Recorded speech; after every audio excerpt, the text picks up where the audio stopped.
Las creepypastas. Seguramente ya saben en qué consisten estas historias de internet. Digo, es la temática central de este canal desde el 2020. Mi experiencia con ellas ha sido demasiado chistosa, a decir verdad. Las conozco desde el 2012, he escrito varias historias, reescribí otras, hablé de las fantasías de los fans de Pokémon, descubrí una red de aplicaciones fraudulentas disfrazadas de videos prefabricados para niños preescolares, me funaron por decir que un fan character de Sonic.exe no daba miedo, desmantelé toda una subcomunidad de historias sobre The Loud House y he visto una cantidad incalculable de creepypastas malas, así que podría decirse que tengo experiencia en este mundillo extenso de relatos de internet. Por eso mismo, es común que cada cierto tiempo me tope con la típica discusión referente a las creepypastas, que siempre sale a flote cuando alguien trata de hablar mal sobre estas historias. ¿Es verdad que las creepypastas están muriendo, desapareciendo o decayendo? Y la respuesta a eso es... ¿realmente importa? Llevan diciendo eso desde hace años y la gente de una manera u otra sigue creando creepypastas sin importar lo que digan, algo que también dijeron sobre Loquendo y actualmente se está diciendo de los backrooms. Además de que personalmente se me hace una discusión inútil que la gente utiliza para desquitarse de su pasado cringe con Jeff the Killer. Parece que decir que algo está muriendo es más una manera de liberar todo el resentimiento que se tiene hacia X cosa, pero vayamos por partes. ¿Por qué hay tantos usuarios que dicen que las creepypastas ya no son como eran, afirmando que están muriendo y tomando ese hecho como algo irrefutable? Bueno, en este video trataremos de encontrar una explicación a los típicos argumentos que se suelen decir cuando se habla de la decadencia de las creepypastas, argumentos que se toman desde la mera nostalgia por parte de usuarios que han estado alejados de las creepypastas desde hace mucho tiempo, mencionando cosas que ya no son vigentes desde hace años o repitiendo los mismos argumentos una y otra vez. Jeff the Killer. Jeff the Killer. Esta cagada es Jeff the Killer. Jeff the Killer. Mejor conocido como Jeff the Killer. Por ejemplo, el más clásico de todos, Jeff the Killer. Así que comencemos.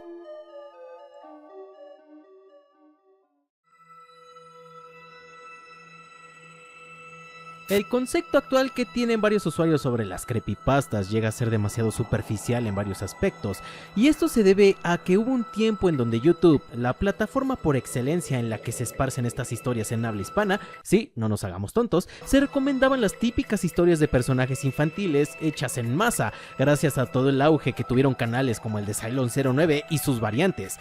¿Recuerdan este tipo de videos? Hola, soy Lisa, y estoy con mi hermano juntos a los Watterson. No puedo creer todo lo que hizo mi madre. Pero inclusive antes de eso, hubo usuarios que subían historias de literalmente cualquier cosa, llegando al punto de lo absurdo y saturando la página de contenido basura. Esto ayudó a que se creyera colectivamente que las creepypastas eran puros relatos feos hechos por mocosos sobre las caricaturas que veían a la hora de la comida o sobre sus videojuegos favoritos, porque bueno, era lo que YouTube se encargaba encarecidamente de recomendar, porque al parecer atraían cantidades exorbitantes de visitas, siendo los sacos de boxeo favoritos de los usuarios al momento de hablar de creepypastas y su supuesta decadencia. Pero se me hace demasiado gracioso que varios usuarios fueran con expectativas tan altas al ver una creepypasta de la familia Peluche, de los Teen Titans Go o de Barney. ¿En serio? ¿Qué esperaban encontrar? ¿Una obra maestra de la literatura latinoamericana? Obviamente este tipo de historias iban a ser horribles, y llorar porque son malas es como meterte a un tornado y quejarte de callaviento, haciendo que criticar de forma seria este tipo de creepypastas en particular sea completamente inútil y repetitivo.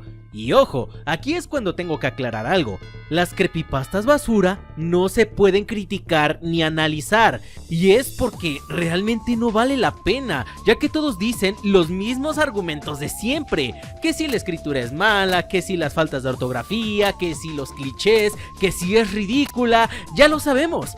Hacer esto termina siendo demasiado redundante y cansino, y esto refiriéndome especialmente a críticas super serias hacia relatos de esta talla. Ya que, ¿por qué chingados querrías hacerle un análisis profundo a una creepypasta de Peppa Pig? Uy, pero Red Bromer, tú también criticas creepypastas malas. Eres un hipócrita y una persona horrible. Ay carajo, tengo que aclarar esto de una vez. Si crees que burlarme y hacer chistes de una creepypasta mala es una crítica o análisis, pues al parecer tienes un concepto bien distorsionado y erróneo de esos términos. En varios videos que vi, todos los usuarios repetían esta misma frase: la comunidad creepypastera arruinó las creepypastas. Y bueno, yo no estoy de acuerdo en eso, porque este punto generaliza de una manera exagerada a todos.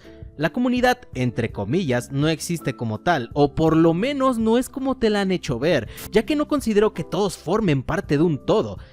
Este mundillo tiene varias vertientes muy diferentes entre sí, porque la mayoría de los usuarios no se dedican a hacer lo mismo. Bajo esa lógica, los que administran la organización SCP, los backrooms, los que hacen videos sobre personajes preescolares, fanfics de Jeff the Killer, creepylouts, pokecuentos, los que invocan a Sonic.exe a las 3 de la mañana, ¿pertenecen a la misma comunidad? Siendo que ninguna de las cosas anteriormente mencionadas están relacionadas entre sí, más allá de que se originaron por una creepypasta. Se me hace un poco injusto juzgar a todos por igual, pero esto no solo ocurre cuando se habla de creepypastas, sino que siempre que se busca criticar a una comunidad, se generaliza a todos los miembros de esta, y viéndolo de esa manera, es una forma muy fácil de desacreditar a un montón de personas. Porque, aunque no lo crean, muchos creadores de contenido relacionados con las creepypastas no se la pasan realizando historias sobre Peppa Pig o dibujando otra variante de Jeff the Killer. Y sí, esto nos lleva al siguiente punto. He visto que muchos utilizan este tipo de imágenes para representar a los exponentes más importantes de las creepypastas, y en serio, cada vez que las veo solo puedo decir esto: ¿quién coño son todos ustedes? No te conozco a ti, ni a ti. Contigo no tengo opción. No sé si se deba a que ya estoy muy viejo, pero este tipo de imágenes son de hace casi 10 años. Este dibujo en particular, como los de Jeff the Killer de este estilo, se quedaron atascados en su época, porque estos personajes ni en pedo se siguen utilizando a día de hoy. Ya nadie hace creepypastas o versiones alternas de Jeff the Killer. Slenderman solamente es referenciado por ser el personaje más popular de estas, que hasta tu abuelo lo conoce. Ya nadie realiza juegos.exe basura. Sonic.exe, las creepypastas de Calamardo y Mickey son solo relevantes de nuevo por Friday Night Funkin' o por las nuevas versiones que han salido de estas. Nadie, en su sano juicio, usaría personajes de creepypastas ya establecidos para hacer sus historias, porque todos los escritores que conozco prefieren usar protagonistas y criaturas originales creados por ellos mismos. Ellos saben que depender exclusivamente de personajes de terceros limita jodidamente a una historia. Pero a pesar de eso, he visto a muchos usuarios reescribiendo creepypastas viejas para de alguna manera arreglarlas, y eso está bien si se quiere dar una visión diferente de un concepto cuyo potencial no se logró explotar en un inicio. Sin embargo, en todos los videos que vi, siempre me encuentro con una constante: Jeff the Killer.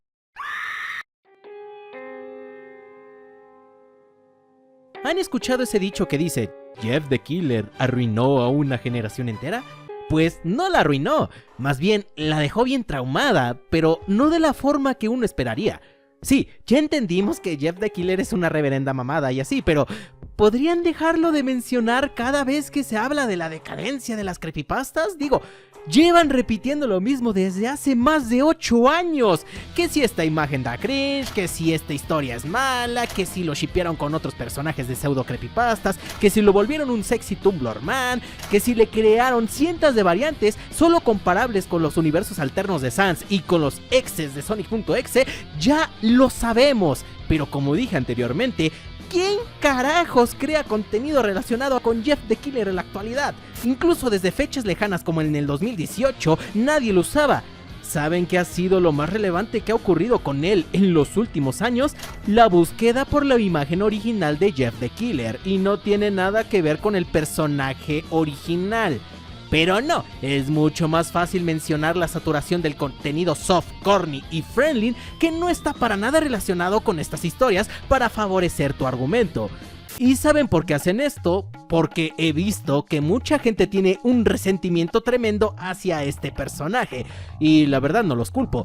Ver a Jeff the Killer es como recordar todo tu pasado cringe que has tratado de olvidar durante años. Sin embargo, siempre me he preguntado esto: este contenido vergonzoso creado con personajes de creepypastas, ¿qué tiene que ver con las creepypastas? Muchos no me lo van a creer, pero los fanfics, los fanas raros, las versiones alternas, los shippings, el no safe for work y absolutamente todo contenido que no esté dirigido al terror propio de estas historias no tienen nada que ver con las creepypastas. Son completamente ajenos por una simple razón. Estos contenidos no tratan de dar miedo, o al menos en el sentido convencional. Sí, sé que es duro oír eso, porque ya no podrás utilizar a Jeff the Killer como argumento. Y antes de que me digas que las creepypastas nunca te dieron miedo, es solamente una característica propia de estas historias para poderlas identificar, o al menos uno de sus propósitos principales. Que te hayas insensibilizado por todo lo que ves en internet ya es otro tema, pero quitarle a una creepypasta esa característica hace que esta pierda completamente su propósito.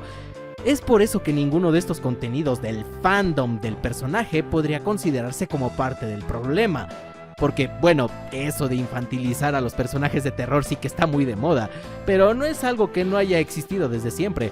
Pero por alguna razón, hay gente que genuinamente cree que hubo una época dorada donde todo era mejor y todo lo malo no existía.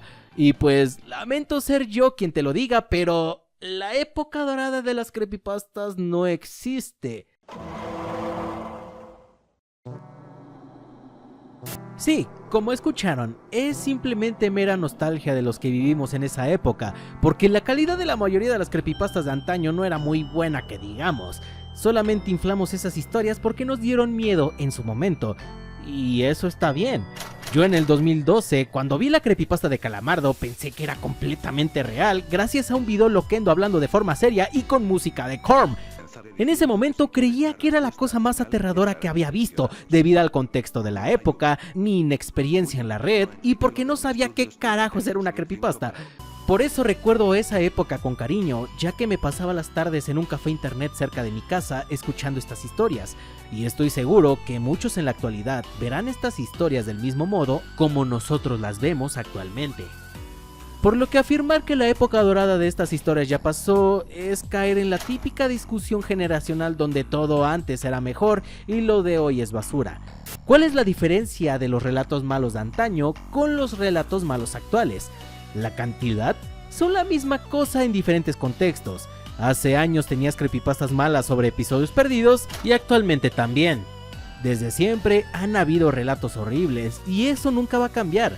Pero negar la existencia de relatos sobresalientes de antaño y los modernos se me hace querer quejarse por quejarse. El dicho de siempre hay historias buenas, solo hay que saber dónde encontrarlas, se debe tener más en consideración porque, bueno, es la verdad.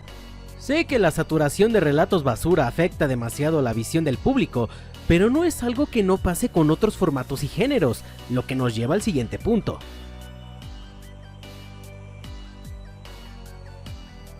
¿Acaso las creepypastas han sido reemplazadas?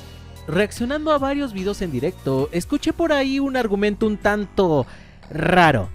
Las creepypastas han sido reemplazadas por los ARG y el terror analógico.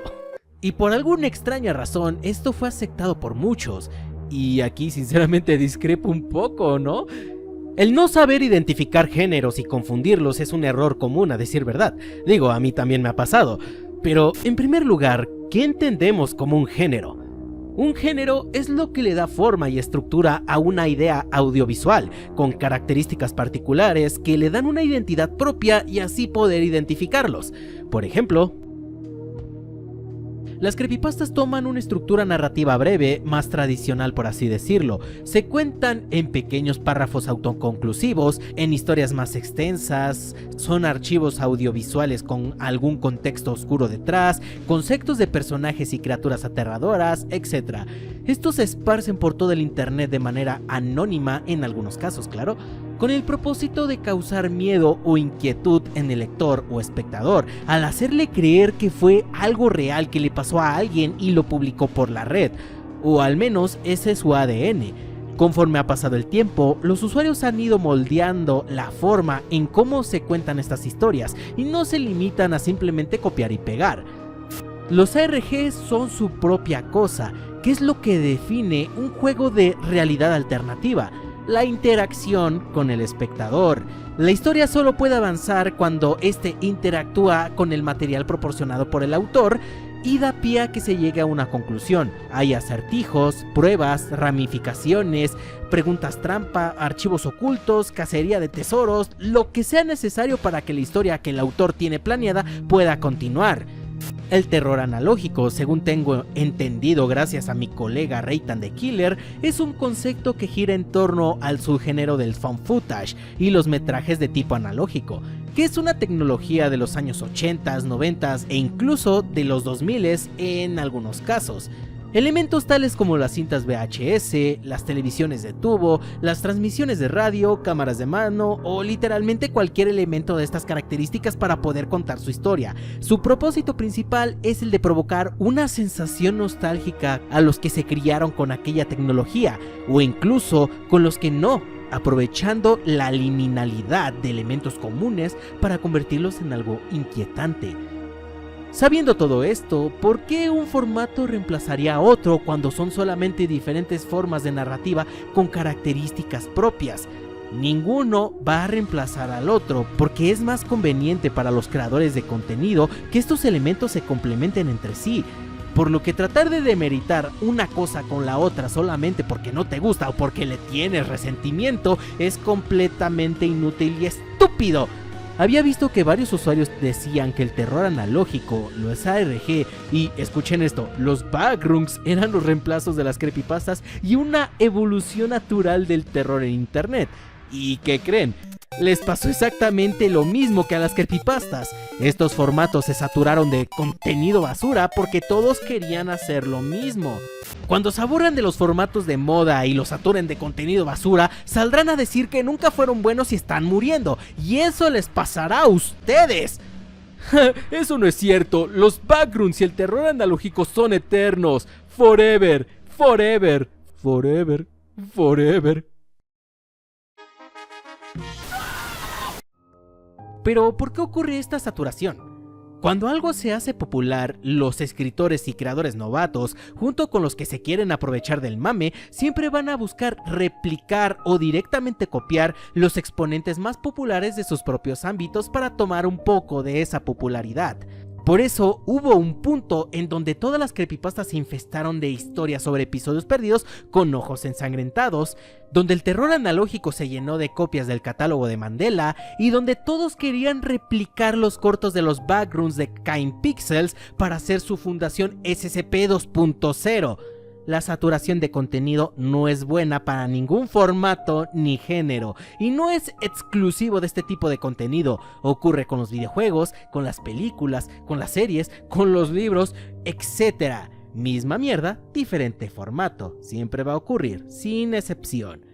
Pero volviendo con las creepypastas, también me he encontrado con una problemática un tanto chistosa al ver esta clase de videos. Y es el sermonear al creador de contenido de manera superficial, lo que nos lleva al siguiente punto. Ok, ya entendimos que tenemos que esforzarnos a escribir una creepypasta y así, pero no sé, ¿podrían dar consejos útiles que se puedan tomar en consideración más allá de decir échele ganas, mijo? Que es el equivalente de decirle a alguien triste que no esté triste. Por lo que, en base a mi experiencia, les trataré de dar unos cuantos consejos que me han servido al momento de crear creepypastas e historias en general. Ok, empecemos por lo primordial. Tienes que ponerte a escribir. Sí, ya lo sé, es algo que debiste de haber aprendido desde la escuela, pero saber escribir es la habilidad más básica que uno debe tener y parte fundamental de la estructura narrativa de cualquier historia. Como no me considero un erudito en el tema y tampoco quiero hacer este video tan largo, les recomiendo ver los talleres literarios del usuario Mohamed Dávila, que son demasiado buenos e interactivos, llenos de consejos útiles sobre narrativa y escritura. Ahora, adentrándonos en las creepypastas como tal, primero debemos identificar el ADN de estas historias. Son relatos narrando experiencias extraordinarias, paranormales, apocalípticas, irónicas, crudas, grotescas, dantescas, etc., que se esparcen por el internet haciendo creer a los usuarios que realmente ocurrió, explotando su factor de leyenda urbana, cuyo propósito principal es tratar de transmitir miedo e inquietud al espectador o lector. Ahí radica la chispa de estas historias. Chispa que, según mi colega Reitan the Killer, se pierde cuando se mete una escritura más refinada y compleja a un relato, porque se supone que esto debe ser algo que un usuario random cualquiera escribiría en un foro de internet. Algo que puedo entender, pero que a la vez discrepo. Hacer una creepypasta no es excusa para escribir de la mierda, además que limitaría demasiado el estilo del autor y su potencial narrativo. No es por nada que creepypastas bien escritas y estructuradas son alabadas por los usuarios en internet. Mantén el factor humano siempre presente. No importa qué tan fantasioso sea el escenario en el que ambientarás tu historia, tienes que responder a las siguientes preguntas. ¿Cómo reaccionaría una persona común y corriente ante la situación que le estás planteando? ¿Cómo pensaría? ¿Qué es lo que haría para poder sobrevivir y defenderse ante las adversidades que le estás imponiendo? Estas historias no necesariamente deben estar vinculadas con personajes de terceros ya existentes. Como dije hace rato, un escritor experimentado nunca utilizaría personajes como Jeff the Killer, Slenderman, Sonic.exe o cualquier otro personaje de creepypastas antiguas para realizar un fanfic pedorro, y si los llegan a utilizar, les harían todos los cambios posibles para reinterpretar el concepto inicial. Ya que uno como creador que se quiere dar a respetar, siempre se debe decantar por usar personajes propios y situaciones hechas por uno mismo para contar su historia. Sin embargo, aquí nos encontramos con una confusión demasiado problemática. Inspirarte no es lo mismo que copiar.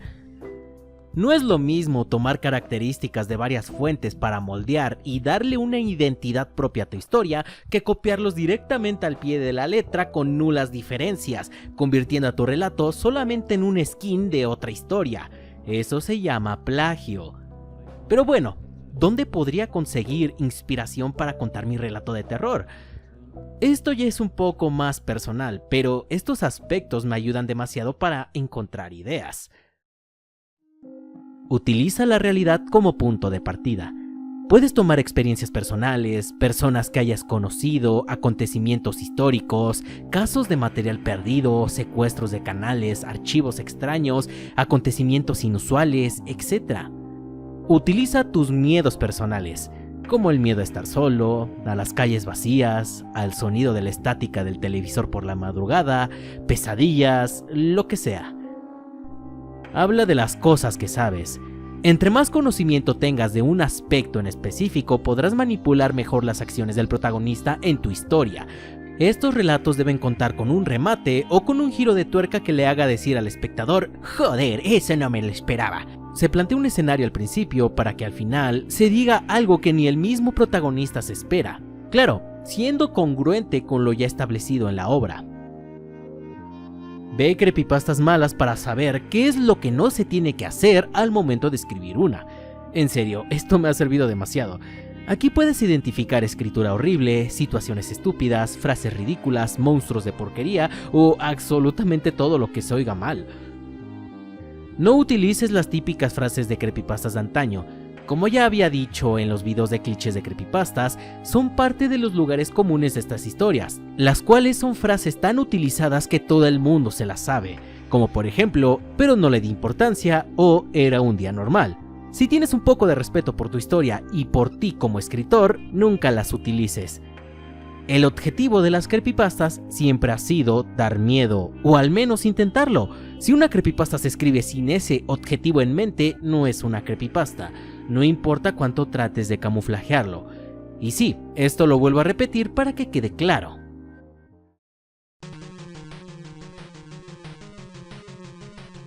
Creo que simplemente deberíamos relajarnos un poco y seguir escribiendo sin importar lo que digan. Una opinión negativa sobre un grupo de historias no necesariamente debe englobar a todos los creadores de estas, aunque claro, la visión general del público no se podrá cambiar tan fácilmente.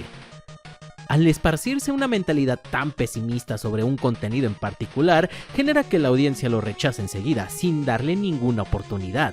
Es por eso que algunos evitamos poner la palabra creepypasta en los títulos de los videos, por el estigma hacia estas historias.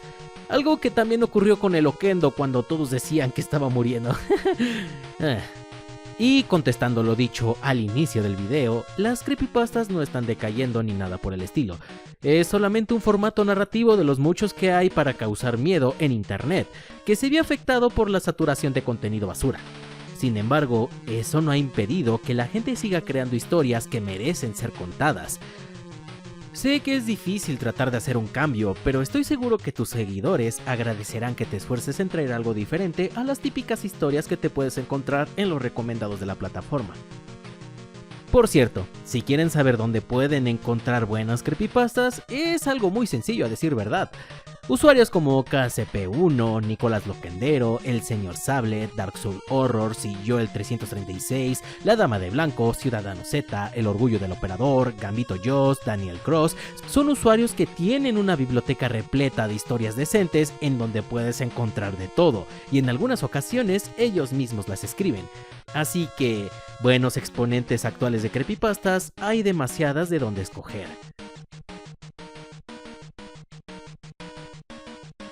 Y muchas gracias por ver este mini video. Quisiera agradecerles a los miembros del canal por apoyarme mes con mes para realizar este tipo de videos, pero sobre todo a Coca, Proxide98, Mr. Yarif, Max el Argento, Gabriel Pesina, Informal Office Lady, Macomi, Rigo Snow, Alx River, Gabriel, Yo Soy Riolo King, José Hernández, Misugi, Capitán Mukit, Guaidane, Moisés, Silver Z2, Misterio 095L, Macomi, Red, Señora Road, Goji, Pokex, Luis Carrasco, Nagita Thunder, Sir Tenchin, P1, Otaku García, Boom, Alex Romero, Bochio Mototaxi, César Bautista, Alan Vitale, Mate 1909, Omori y Perhams. También me gustaría agradecerle a mis colegas Ovejita Rosada por hacer la miniatura de este video y a Lady Catástrofe por hacer los renders del Bromer que estuvieron viendo durante todo este material. Muchas gracias por estar aquí conmigo y por hacerme todos estos hermosos fanart. Sin más por el momento, me despido. Soy Red Bromer TD y esta historia aún no termina. Nos vemos en el siguiente video, que espero esta vez sí sea muy pronto.